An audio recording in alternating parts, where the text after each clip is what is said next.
Ladies and gentlemen, thank you for your patience. May we now welcome the fourth and final team, the University of Auckland.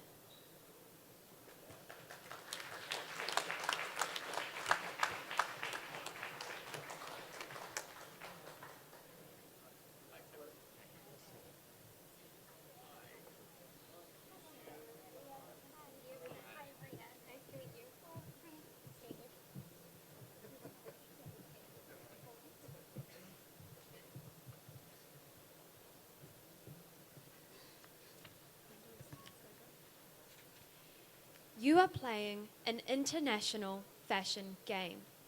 And in order to win this game, you have to consider how your unique Japanese origin can augment yourself in the international market, while also considering how you need to tailor yourself to local preferences. So today, you have asked us how UNIQLO can achieve its vision to become an international retailer and achieve sales of 1.6 billion USD by 2020. And our answer is UNIQLO 2020, a strategy which focuses on 3 key areas. Firstly, building yourself in terms of your internal processes to match local wants and needs. Secondly, exciting new local customers. And finally, delighting them in new ways. In informing this strategy, we looked at your current strategic initiatives and how our proposal can enhance your position. As you can see here, currently it takes you 14 days to design your garments, and we propose that you reduce the time it takes to produce these garments to 9 days. Additionally, today you have 39 stores in the USA, and we propose that you aim to have 270 stores in the future. Lastly, you currently do not benefit from your branding as it is mistranslated in the US market, and we propose that you augment this brand and engage and excite your customers through the use of celebrities and interesting photo booths in your stores. By following this proposal, there's a key benefit to you, and it is depicted on the slide. You'll be able to increase your sales by $1.6 billion in 2020. Let's take a step back from these recommendations and consider the analysis which drives our proposals. So your vision is to become a true international retailer, and the path to becoming international is threefold. Firstly, you need a strong core and a foothold, and you have established this in Asia. Secondly, you must gain presence in a fashion nation. This is a nation that can influence other nations and build a global brand in which you can use to grow internationally. The 2 key markets which we identified here are USA and Europe. Now, I'll focus in here on the US. So you have a larger presence here, and we also identified that the US has a large cultural influence on many other countries. So this is where we propose you focus first in order to really achieve this vision of being an international retailer. The second key guiding principle we have is that physical retail is still incredibly important.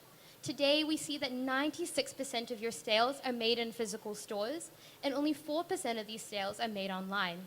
Tomorrow, we see that these online sales increase to 25%, but what's important to note is that 75% of your sales are still done through physical. The impact of this is that while online is important, physical is where the big value lies for your company.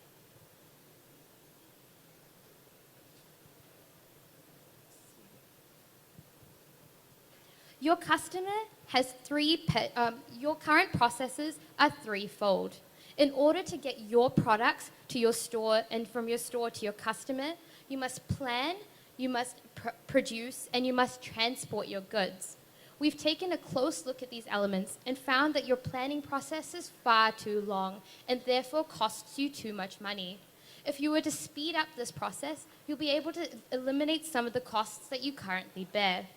In terms of your production, we see that you're doing quite well in this area, as you only have 40 suppliers at this stage, and showing that you're reducing the complexity of this as well. Lastly, we note that a large amount of your costs come from transport, but however, in light of getting to the USA market, we see this as a necessary. Unfortunately, you cannot produce in the USA as it is going to be far too expensive, So we would notice that planning is the area in which you have the most area for improvement. We also considered how your brand aligns with being an international retailer and want to highlight a few key brand values which UNIQLO exhibits. These are shown on the slide behind me, and in particular, I want to draw focus to your unique Japanese twist. Now, while various other competitors are in the US market competing on these other areas, this is something that you hold which other players don't. And accordingly, this is what you need to focus on as you move into this market.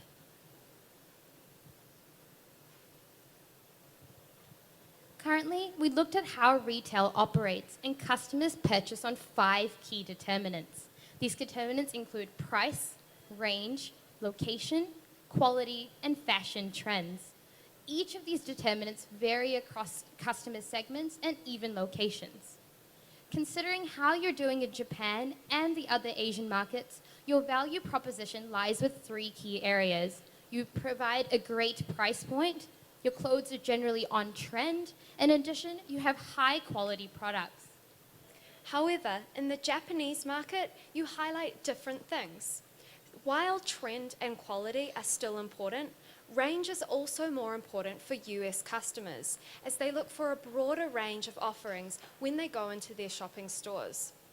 I also want to highlight that trend is different across different regions. And so while something may be considered fashion forward in Japan, it might not be considered fashion forward in the US. So you have to consider how local preferences can be met.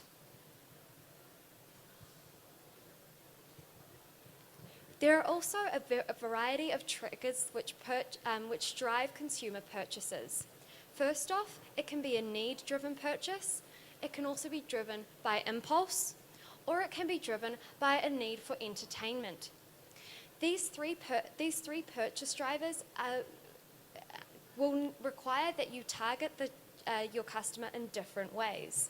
And ultimately, you must consider how customers can be affected differently along these 3 different groups.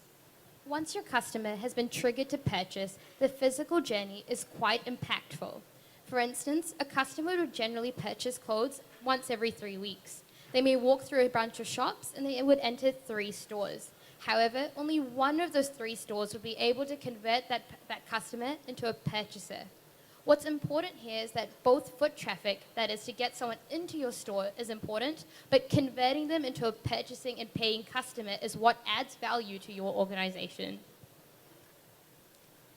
In light of all this analysis, we propose UNIQLO 2020, which has 3 key parts: building yourself for new tastes and preferences, exciting new customers, and then finding ways to delight them. I'll be considering what these strategies involve at a broad overview level, and Ria will discuss the rationale behind them. First off, let's look at build. This will involve 2 key areas. Firstly, we want you to look at how you can change your design process in order to make it more efficient. We propose that you engage in ideation with a partner and that you ultimately train your staff in new ways.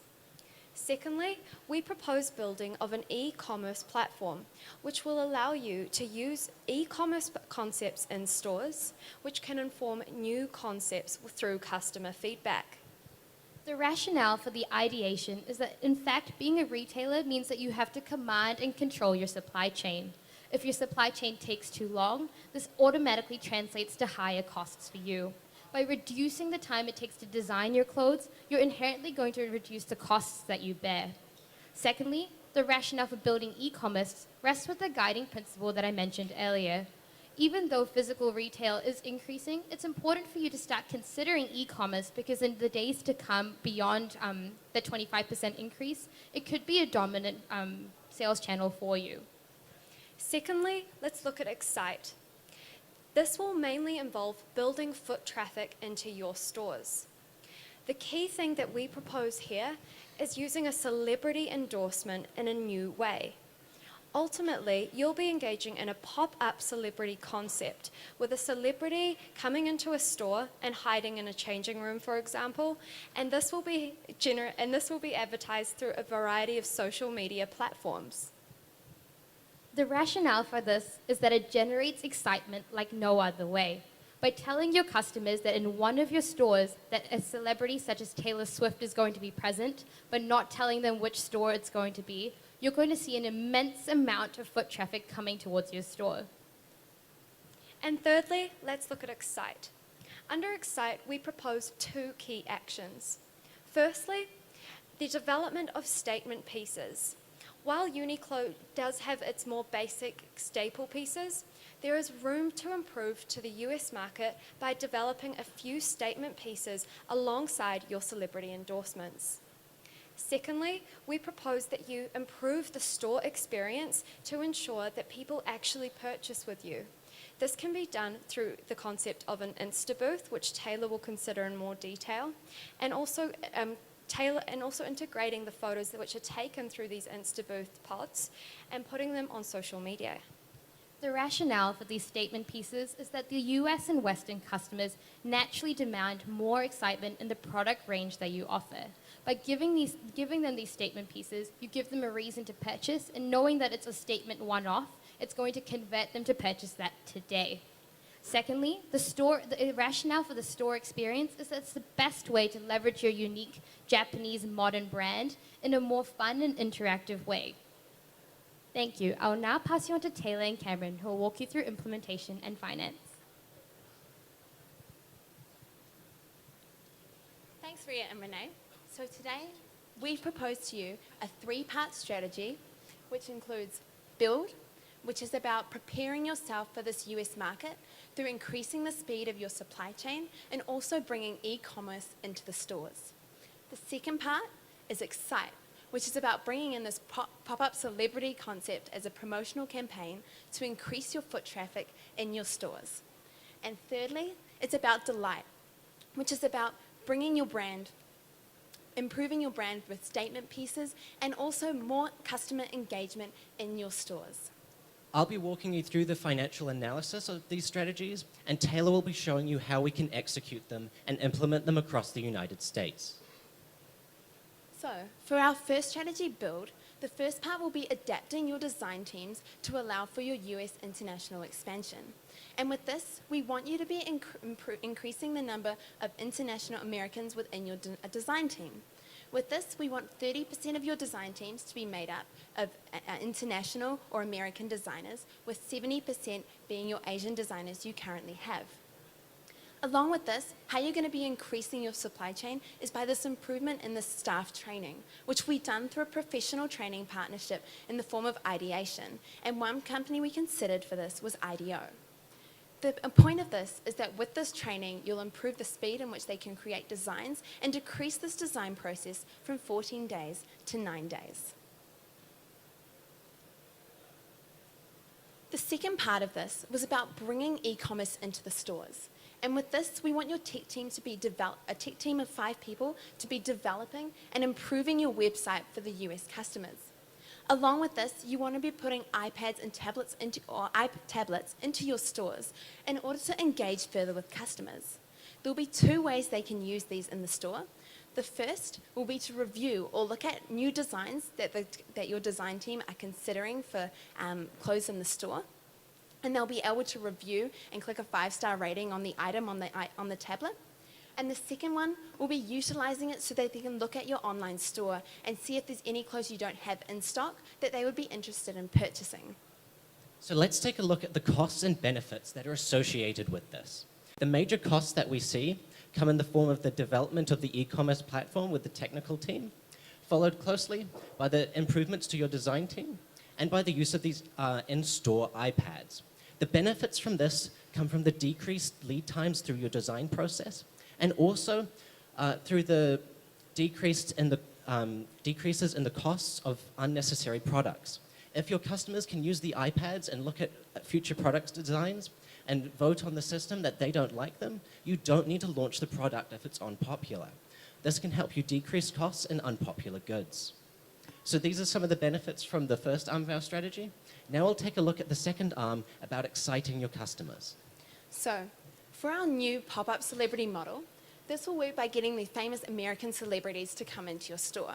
And the way we're going to entice them is through the positive PR of your program and also through endorsement fees. Along with this, it'll work by having a rollout. It'll happen on the first weekend of each month. You'd be promoting with the celebrity, having a video promotion, YouTube, social media, billboards, promotion that says that they'll be coming into one of the stores and they'll be coming into a store, but not which one. This way, on that day of the weekend, you can have this huge influx of foot traffic wanting to have the opportunity to meet the celebrity. And the first person that finds the celebrity will get the opportunity to take a photo with the celebrity, and also the celebrity will buy them an outfit from UNIQLO. The costs which we see associated with this are for the 12 celebrities you'll be getting in the year. However, we see this being quite limited, as this is also a win-win situation for the celebrity, as they get positive, fun images surrounding them through the social media and through the extra advertising they'll be getting for their personal brand. Secondly, we've estimated $3 million in costs associated with pushing through social media and through the other forms that Taylor mentioned. The benefits for this are associated with your same-store sales. You can increase the frequency of sales in your stores as people come not only on the day of the month where the celebrities are there, but they go to the store where the celebrity was to see where they were and find out about the store. They're also more likely to spend more time there because they're going to check out the store while the celebrity's there, and there'll be a massive buzz around those periods. Overall, this can help increase your same-store sales quite significantly, as I'll go through the full numbers at the end of the 3 strategies. So for our final strategy, Delight, this is about bringing in these statement pieces into the store. And we want you to do this with the celebrity that you bring in for your pop-up celebrity promotion. When they come in, they would pick an outfit to wear while they're in the store that day. And with that, that will be a statement piece in the center of the store for that month. And through this, we'd also want to have our photo booths, which we discussed earlier. The way this will work is you'll purchase the photo booths and then use your tech team to provide an Instagram integration. So anything they take on their photo booth will be Bluetooth onto their Instagram as well. So at the bottom of the slide, I've outlined what your store layout will look like with these new initiatives. Firstly, at the entrance of the store, you'll walk in and you'll see that statement piece in the middle with a photo of the celebrity who was wearing it. Then on the sides of the store, you'd be having the tablets for them to access. And finally, the photo booths would be at the back of the store next to the changing rooms. So they'd only be using the photo booths if they tried on one of the items to encourage them to purchase it. So in terms of the costs with this, we've estimated fairly low costs in terms of the photo booth, although this will mean you'll have to decrease the number of clothes you'll have in those areas. Secondly, we've also estimated costs for the increased design costs of those one-off goods and the extra supply chain costs associated with that. The benefits, however, are quite substantial. By having these photo booths, there's 2 big impacts. One is that people will be spending more time in the store, as once they try on the goods, they want to take photos with the goods so they can send them to their friends later on.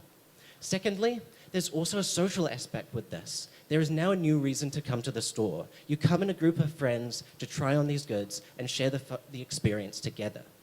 This also, as you can see, will help increase your same-store sales.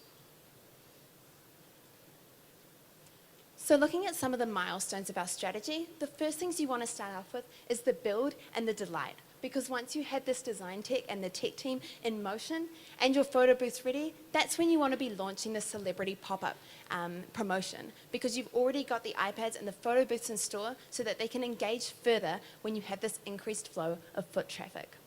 Also, I'd like to point out that if this photo booth the celebrity pop-up, is effective, we'd like to use it furthermore in later years in the strategy. So now let's take a look at how we'll be growing your store numbers throughout the United States. We recommend increasing your stores at a growing rate every year, increasing from your current rate to grow to 72 by 2016 and growing this steadily to 270 by 2020. Now let's take a look at how this increase in stores combined with your increase in same-store sales will affect your total US sales. As you can see, you currently sit on about $83 million on your current sales per customers and with your current level of stores. By growing the number of stores, and your e-commerce platform and your same-store sales, you can reach that $1.6 billion target. We also considered some risks and mitigations, which I'd be happy to go through further in Q&A. And that was a summary of our implementation and financials. I'll now pass back to Ria and Renee to conclude. So today, you asked how UNIQLO can become an international retailer. And our answer is UNIQLO 2020, which will involve building, exciting, and delighting. Thank you. We now happily open the floor to questions and answers.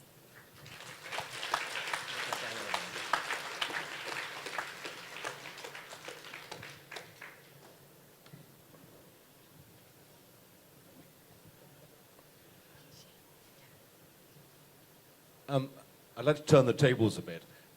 If you were on this side of the table and it was your money, would you advise us to go into the United States, given the current macro environment, or should we be putting our money elsewhere? Absolutely. I would 100%, my whole team would 100% put the money into the US, and the rationale is because the US unlocks doors to the global fashion retail market. Anything that happens in the US fashion scene, any retailers such as H&M, Zara, etc., once they have a foothold in the US, they cultivate an international brand. Once you have this international brand that you've cultivated, that is the rationale for you to expand into other cities such as Spain, Europe, etc. That's how you get that's how you can achieve your vision.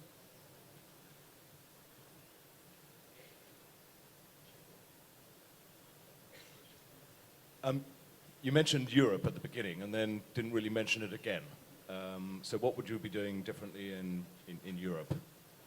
Of course, we see that the Europe fashion trends are far different from the US trends and the Asian trends. So the first thing that we do when you actually expand into Europe after you expand into the US is amend the trends that you have. In addition, we still want to see you leverage that quirky, modern Japanese origin that you have as well. I like your sort of analysis on the DNA aspects of the brand, because you have to understand the brand and how that could be really adopted and promoted in a specific marketplace.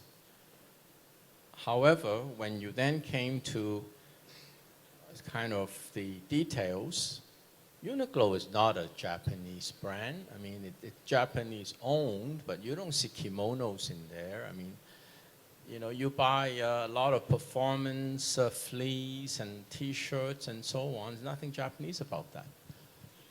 And then you say you then want to have 70-30, you know, U.S. designers. I mean, I'm sure they have U.S. designers now. So I just want to understand a bit more your thinking. So, you know, I mean, it's not Issey Miyake, okay? That's more Japanese, but that's actually high fashion, so it's a different ball game. This is basic, comfortable, good quality stuff. And I think related to that is your concept of shortening the design. You know, 9 days, 15 days, that's hardly the issue. It really isn't the issue. It's a whole speed in production and choosing of fabric, pre-positioning of yarn, you know, that's working with the supply chain rather than, and I'll tell you there's no designer that can do it in 9 days other than to give you the same stuff. You know, that's not design, that's just maybe color variation. So I just want to challenge you on that. Okay, so I'll just answer the first part of your question about the Japanese brand and how that comes into part. So what we see is, yes, you're not a traditional Japanese clothing, but because of your brand and being UNIQLO and being a Japanese retailer, there definitely is an association with your brand as being Japanese, whether that's not the fundamental clothing you're creating, but just where you come from and the brand that it is. Where we see this going is that you need to keep maintaining this leverage, but when you go into this new market, you need to find ways to establish yourself, keep your brand, but also show to the Western consumer that this is something that they can also wear. It is fundamentally still international clothing, and by bringing in our Western, our pop-up celebrity, and bringing in these new promotions and putting it in a Western environment and adapting it to this culture, you'll get that same uptake through that part. To answer the second part of your question regarding the production and fastening the production line, Absolutely. We noticed that changing the few days it takes to design may not have a big impact, but on that point, our team would like to add that a supply chain is an intricately built and long process. In order to change it and make it more efficient, we want to see you make incremental changes, and one area where there's an opportunity for you to change is the design. And we understand absolutely that design is a creative process, and you can't fasten something that is creative. But we challenge that on the fact that you provide basic clothing that isn't high fashion. And for that, you could reduce it, and we've also seen your competitors do this also. By reducing these days, it's a quick and easy way for you to reduce the costs that you also face. So, well done. I want to congratulate you on the content. I thought it was outstanding, and I think you covered the range of topics that you needed to. One question from me, and I hope it's not too unfair, is did you think about challenging any of the underlying assumptions here? So where I'm coming from is we obviously have no growth in the world at the moment. And doing even the way you want to do this, which I think is cost effective, is going to cost us a lot of money, and we know there's a lot of risk attached. So did you think about challenging any of our underlying growth targets or assumptions? Yep, so there were two ways that we did that. One is that we noticed there was a target of 1,000 US stores by 2020. And we didn't think that was a reasonable number, as you said, because the investment would simply be too high. So the way that we've sought to get that revenue, reach the revenue goals is by the same store sales and increasing the customer engagement within the stores. So that was one way. The second is that we did consider whether the US was or was not the best place to be going. But as Ria answered in the first question, we looked at how the US was a central nodal point for the fashion world. And so that was why we did decide to still stick with the US.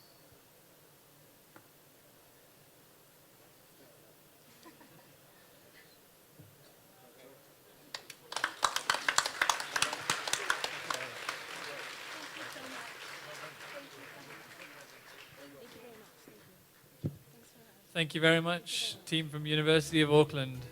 This marks the end of the 4 presentations this evening.